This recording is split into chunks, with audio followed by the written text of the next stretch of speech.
Sejam bem-vindos a mais uma aula. Eu sou a professora Adriana Cabral, do componente de História.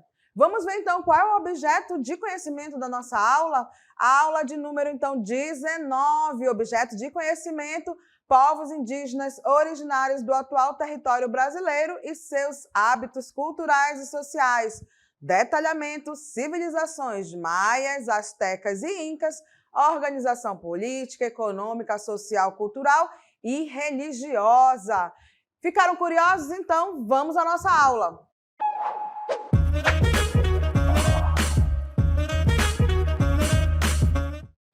Vamos, então, trabalhar uma civilização muito importante para esses povos que a gente chama, então, de povos pré-colombianos, tá? Que atuaram, então, aqui nessa parte das Américas. Estou falando, então, de um povo muito interessante que é chamado de Incas, tá? Quem são, então, hoje, professora, quem são os descendentes dos Incas? A gente tem, então, aí a civilização toda ali que compõe, então, o Peru, tá bom? Então, vamos, então, desvendar essas histórias desses nossos, então, aí, antepassados aí ligados, então, aos povos peruanos. Acompanha comigo, nós temos, então, os Incas. Observe aqui que eu trago para vocês, então, um mapinha. Da onde, professora? Toda essa parte que vocês veem em verde, em azulzinho, pequenininho, em roxo, tá? Em laranja, né? E aí subindo, então, ali um verde mais escurinho, tudo isso aí é, então, a composição do território, né, dos Incas, tá? Então, a civilização Inca foi uma cultura andina, pré-colombiana, que existiu na América do Sul.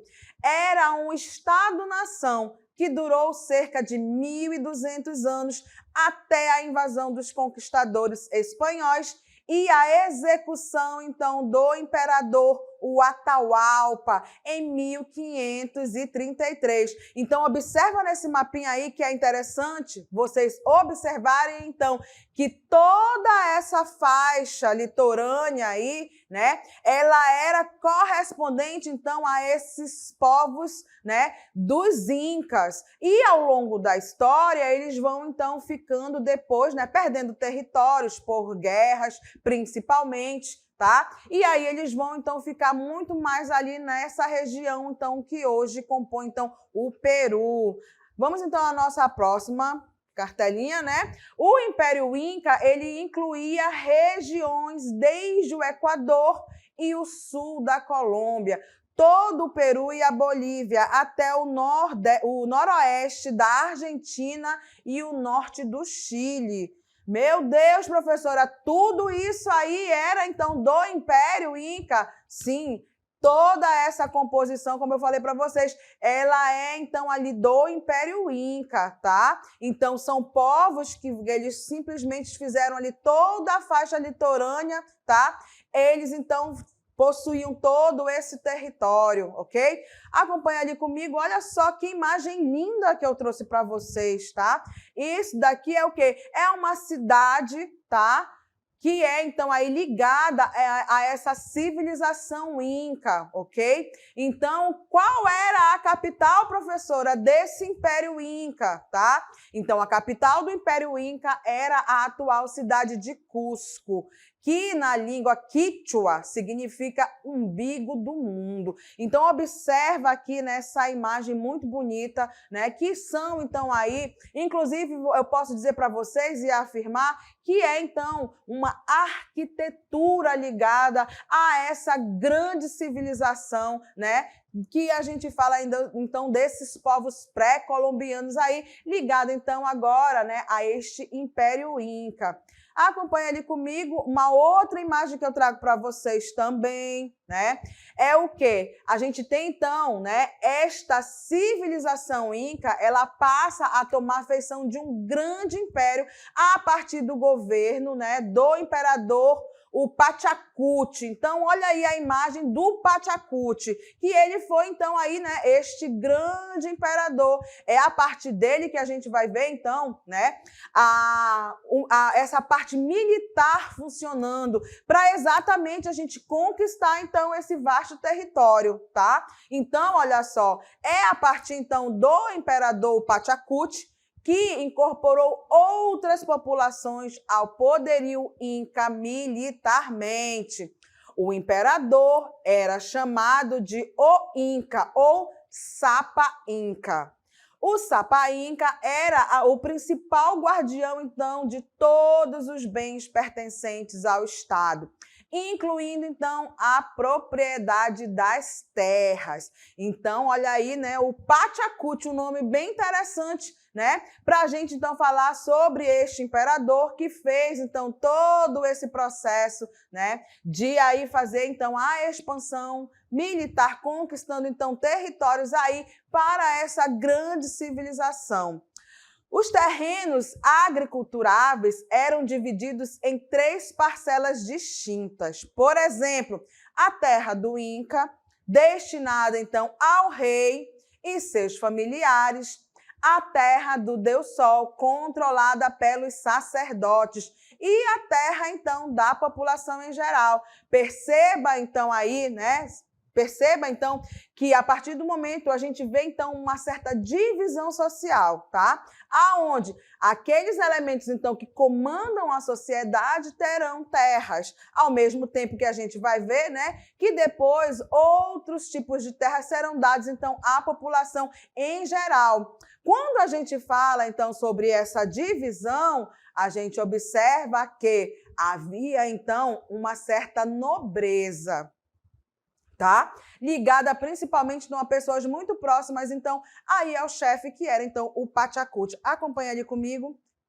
O Sapa Inca, ele era venerado como descendente do Deus Sol Inti, sendo, então, aí carregado em liteiras com grande pompa e estilo. O que é isso, professora? Era como se fosse uma carruagem, tá bom? Então, a partir disso, usava roupas, cocares e adornos especiais que demonstravam sua superioridade. Então, observa aí, né, que esse Sapa Inca, ele é um elemento importante. Por quê? Porque ele era, de certa forma, se ele anda todo adornado, ele era visto também como uma representação importante para essa civilização, né, que era, então, aí o povo Inca, perfeito? Por isso, andar com pompas e circunstâncias, como a gente costuma falar, né? O que é isso, professora? Com adornos, exatamente com roupas bem feitas, que era para mostrar exatamente o quê? O seu poder, né? A sua superioridade, então, perante, então, essa sociedade aí, né, que nós estamos trabalhando, que é, então, a sociedade Inca, ok? Acompanha ali comigo, olha só. Quanto, então, a essa sociedade Inca, ela era o quê? Estratificada e dividida em 4 classes principais. A primeira, óbvio, a gente vai falar então sobre essa família real, de nobres, de líderes militares e líderes religiosos. Essas pessoas controlavam o Império Inca e muitos viviam em Cusco. Como nós vimos ainda há pouco, quem era Cusco? Era então aí o quê? A capital desse império, ou seja, era então o quê? A principal cidade. E lembra lá o que significa Cusco? É o umbigo, né, do mundo. Porque era uma representação, para dizer que era, então, uma localidade importante. Por quê? Porque vai ser, então, a principal cidade desse poderio, então, que era o Império Inca, ok? Acompanha ali comigo, olha só.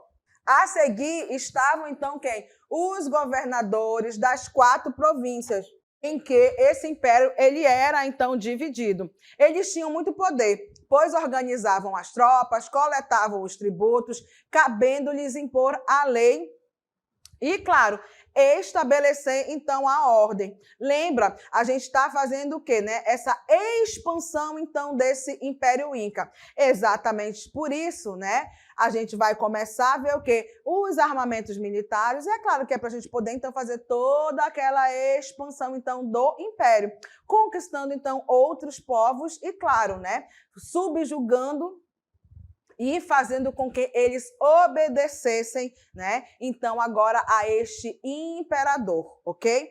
Acompanha ali comigo.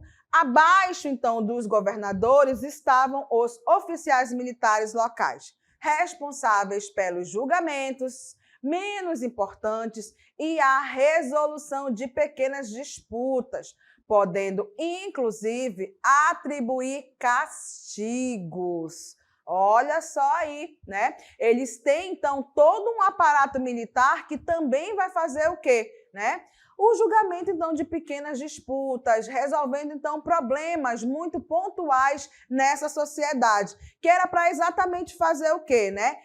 Evitar, então, aí, né, a saída para outros lugares e, claro, né, manter, então, aí o quê, professora? A ordem social. Tá? Então, por isso, a importância militar, a importância, então, dessa administração, ok? Para a gente, então, fazer aí o nosso processo, né, militar, pegando, então, outras terras de outros povos e, claro, subjugando, ok?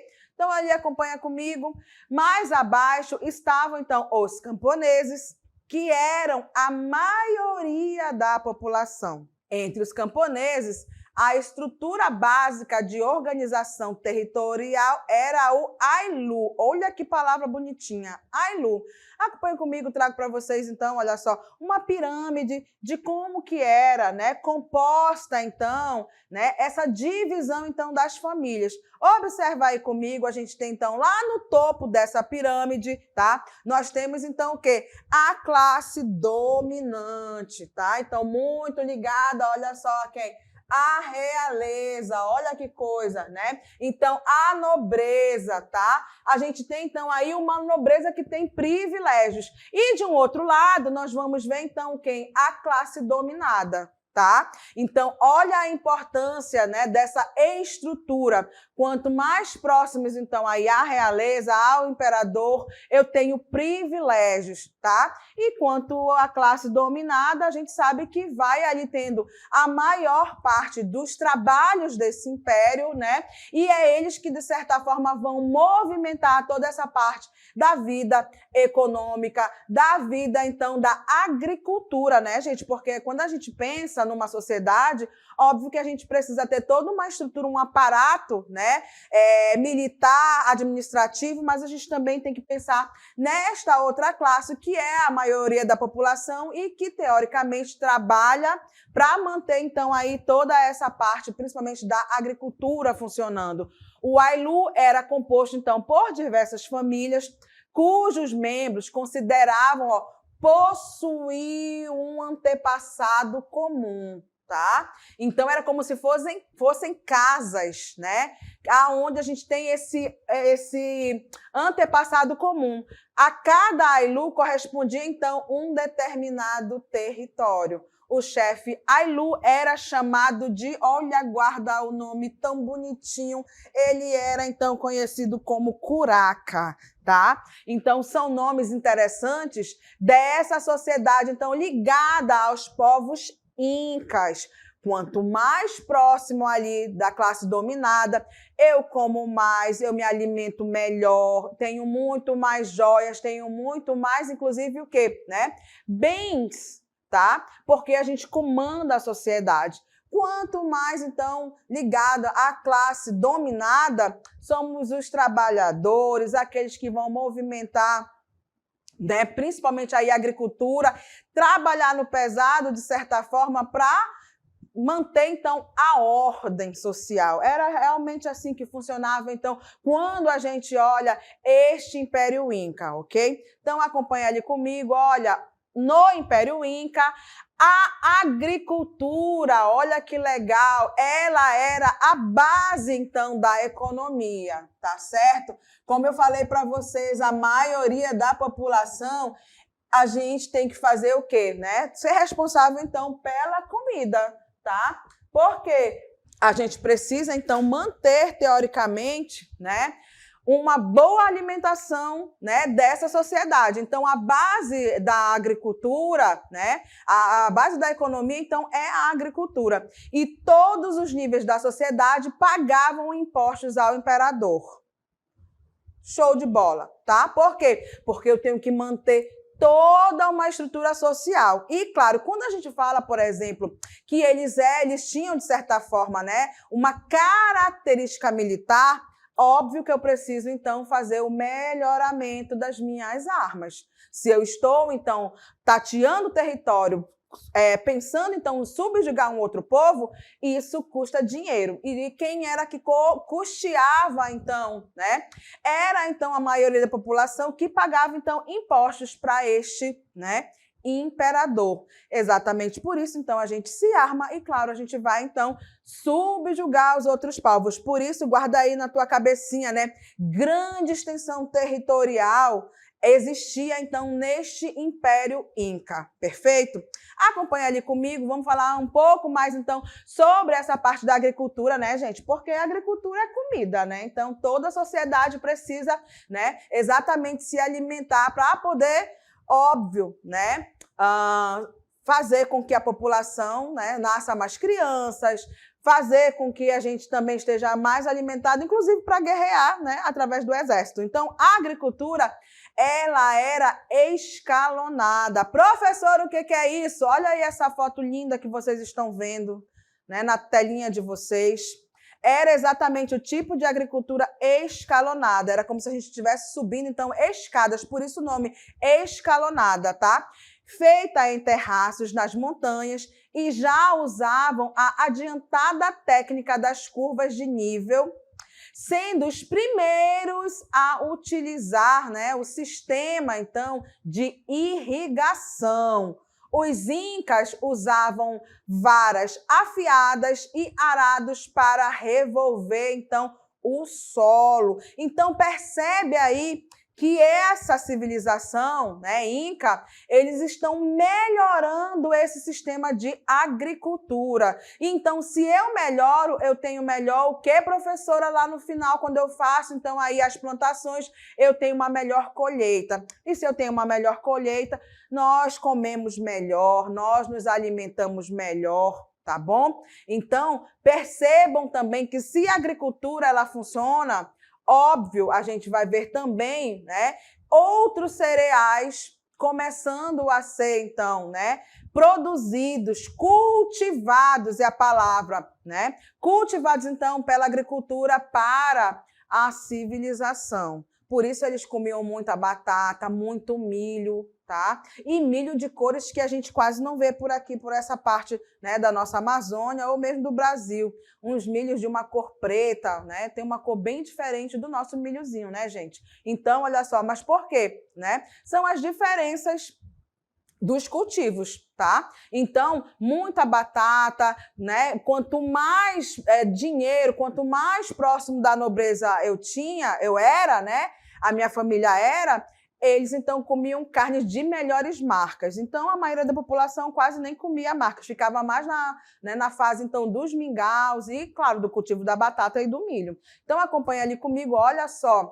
A chave do sucesso, então, da agricultura inca era a existência de estradas e trilhas que possibilitavam uma boa distribuição das colheitas numa vasta região.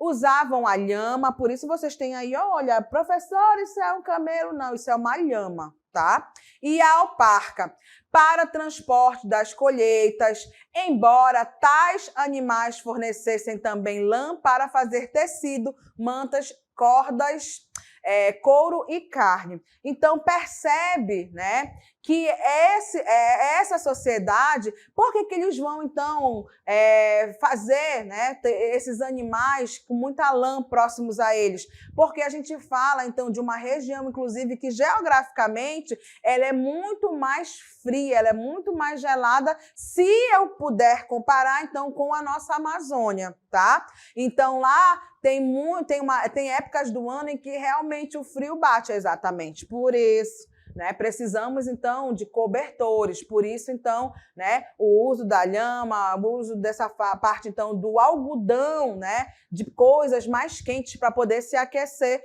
para essa população, né, gente, sobreviver a essas regiões andinas, que é um outro nome também, que a gente fala para essa população, então, aí, incaica, tá? Inca, tá? Acompanha ali comigo, olha só, as principais culturas vegetais eram as batatas, batatas doce, o milho, que eu já falei para vocês que tem outras, né, outros tipos de milho, que não só o nosso amarelinho, tá? Pimentas, algodão, tomates, amendoim, mandioca e um grão conhecido como quinoa, né, ou quinoa, que são também, então, as principais culturas, né, aquilo que a gente come. Então, aí, neste grande império chamado, então, o que é o Império Inca, tá? Então, ali acompanha comigo. Os incas não utilizavam dinheiro, tá?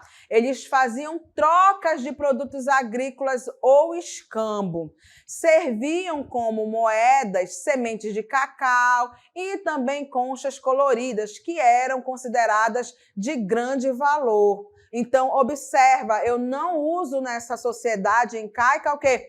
Dinheiro. Então, a gente tem o quê? Trocas. Eu troco o arroz com o milho, eu troco o feijão com a quinoa, tá? Então, era mais ou menos isso que eles faziam, trocas entre, né, as populações, tá? Se uma região produziu, então, muito mais milho e a outra muito mais, então, batata, vamos fazer a troca, né? Se temos, então, aí excedente, ou seja, a população comeu e ainda sobrou, vamos, então, fazer as trocas, tá certo? O escambo também, que é o outro nome que é dado. Então, perceba que a gente, teoricamente, se a agricultura vai bem, claro que essas trocas, elas melhoram, inclusive, o quê? A alimentação deles, né? Então, beleza, sinal de que, né, a agricultura, então, ela está dando certo. E aí lembra também que essa parte da agricultura escalonada, isso também vai melhorar a irrigação, fazendo com que os produtos eles sejam bons, né, grandes. Então, dá para a gente se alimentar melhor, ok? Acompanha ali comigo. Olha só, os incas faziam o escambo. Pode passar para a próxima, por favor. Olha, os incas, eles eram extremamente religiosos. Eles viam o sol e a lua como entidades, né, divinas, tá? Então, aí vocês têm o Viracocha, que era quem? Uma divindade invisível, criadora do mundo, na cosmovisão, então, do Inca. E o Inti, né, que tá aí com essa cabecinha aí muito ligada ao sol, ele era o Deus Sol. Era a divindade produtora da casa real, ou seja, é ele que vai proteger, então, aí quem, né? Os nobres, tá? Aqueles que comandam, então, a sociedade, tá? Então, olha só que, né, dois deuses, então, que eu trago para vocês. Lembrando também, uma caracterização, então, dessa sociedade incaica é o quê? Eles eram politeístas. Tinham a crença, então, em vários deuses. Por isso, eu trago para vocês aí duas imagens bem bonitinhas, então, de dois deuses importantes, tá? Os incas, eles eram extremamente religiosos e viam o sol e a lua como entidades divinas. Inti, o deus sol, era o deus masculino e acreditava que o imperador descendia dele. Alguns animais, como o condor, também eram considerados sagrados. A religião, ela era politeísta, constituída por forças do bem e do mal. O bem era representado por tudo aquilo que era importante para o homem, como a chuva e a luz do sol e o mar, por forças negativas, como a seca e a guerra. Os huacas, ou lugar sagrado, estavam espalhados pelo território inca. Huacas eram entidades divinas que viviam em objetos naturais, como as montanhas, as rochas e riachos. Olha só, acompanha ali comigo. Os incas ofereciam sacrifícios humanos, tanto de animais como, né? Principalmente aqui, ó, tanto os humanos como de animais, nas ocasiões mais importantes. na maioria das vezes, os sacrifícios humanos, eles eram, então, impostos a grupos recentemente conquistados ou derrotados em guerra, como tributo à dominação. Tá? Então, eles matavam pessoas da própria tribo? Não, eram só aquelas tribos que eles, então, subjugavam. E, professora, mas me diz por que eles faziam isso? Eles acreditavam que assim eles mantinham, então, toda a ordem natural, né? Então, eles tinham, de certa forma, essas crenças, ok? Acompanha ali comigo, olha só. Os incas também praticavam o processo de mumificação, especialmente das pessoas falecidas mais importantes da sociedade. Essa imagem que vocês têm aí é uma criança inca, tá? Que foi mumificada. Junto às múmias era enterrada uma grande quantidade de objetos do gosto ou utilidade do morto. Normalmente, o defunto era enterrado sentado. Acompanhe ali comigo, os incas deixavam grandes contribuições culturais em áreas como cálculo, medicina, arte, arquitetura e infraestrutura urbana. Como não havia, então, um sistema de escrita para gerir o império, eram utilizados quipus, constituídos por um cordão a que se ligava cordões menores de diferentes cores. Através do quipu, os incas mantinham estatísticas atualizadas do império, como número de habitantes, tributos pagos e quantidade de armas. Entre as práticas medicinais dessa civilização, que até hoje intrigam os pesquisadores, está o procedimento cirúrgico conhecido como trepanação ou perfuração no crânio. Foi geralmente em adultos, tá? Então, olha só, acompanha comigo ali. Os incas produziam artefatos destinados ao uso diário, ornados com imagens e detalhes de deuses. Eles produziam belos objetos de ouro e prata, por isso vocês observem aí uma imagem que eu trago para vocês, é o quê, né? É exatamente um pouco, então, dessa arquitetura, então, ligada a esses povos incas. Eles produziam, então, esses belos objetos de ouro e prata e as mulheres produziam tecidos finos com desenhos surpreendentes. Na parte, então, da arquitetura, desenvolveram várias construções com enormes blocos de pedras encaixadas, como templos, casas e palácios. Eram resistentes a terremotos. A cidade sagrada de Machu Picchu, descoberta em 1911, é exemplo da bela arquitetura, então, aí, inca e infraestrutura urbana. Vamos, então, passar agora para como é que essas civilizações, né, pré-colombianas, elas simplesmente desapareceram, ou como, né, que elas realmente começaram a perder muitos territórios.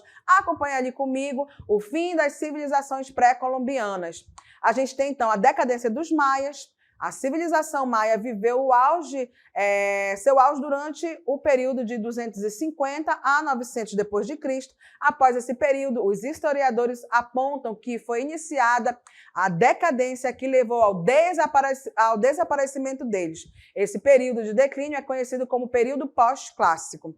Os motivos, então, dessa decadência ainda são estudados pelos historiadores, que apontam atualmente como principais causas a falta de alimento resultante da superpopulação e do esgotamento da terra, desastres naturais, doenças, além de guerras.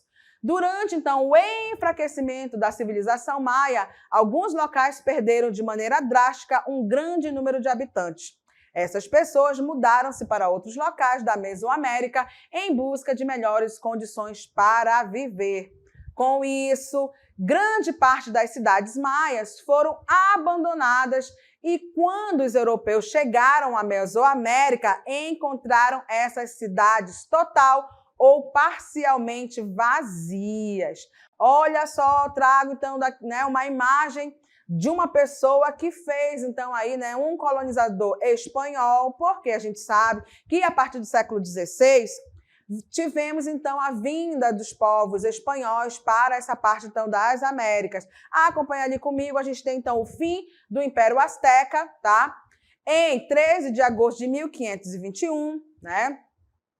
Cuauhtémoc, o último Tlatoani, imperador azteca, foi capturado pelos homens do aventureiro espanhol Hernán Cortés. Essa é a imagem, então, aí do Cortés, o espanhol, quando tentavam escapar do cerco a Tenochtitlan, a capital asteca. Cuauhtémoc foi levado diante de Cortés, que o abraçou reconhecendo a bravura do chefe asteca. O imperador pediu-lhe que o matasse, oferecendo sua adaga. Para Cortés, contudo, não era interessante naquele momento a morte de Cuauhtémoc. Cortés, então, utilizou a autoridade de um Tlatoani para submeter os nativos aos desígnios do imperador espanhol Carlos V e aos seus próprios. E fez isso com sucesso, garantindo a cooperação dos astecas na limpeza e restauração da cidade. Olha só, então, nós temos a decadência, então, aí dos astecas. Acompanha ali comigo. Dos incas. A decadência, então, dos incas. Os incas, assim como haviam acontecido com os astecas, tiveram sua decadência precipitada com a chegada dos espanhóis. Quando os espanhóis chegaram à terra dos incas, encontraram o império dividido entre os filhos de Huayna Capa, o último Sapa Inca, que havia morrido por volta de 1525 e 1527. Seus filhos, Huasca e Atahualpa, disputaram entre si a sucessão do poder. Por isso, travaram uma guerra que enfraqueceu o império. Os historiadores registraram, por exemplo, o acontecimento de uma grande batalha em Quito, que levou ao aprisionamento de Huasca. O conquistador espanhol Francisco Pizarro, que é esse que está na foto, aproveitou-se dessa divisão dos incas e realizou, então, a conquista do império. O domínio dos espanhóis na região prosseguiu de maneira frágil por algumas décadas e enfrentou diversas rebeliões. A ocupação dos territórios inca pelos espanhóis levou, então, à colonização daquela região correspondente ao atual Peru e ao surgimento do vice-reino do Peru. História bonita, né? História interessante, então, aí, né, desses povos incas. Eu atingi meu objetivo, que era trabalhar, então, essa civilização e a decadência de todas elas, incas, astecas e maias. E por aqui, a professora se despede. Até a próxima!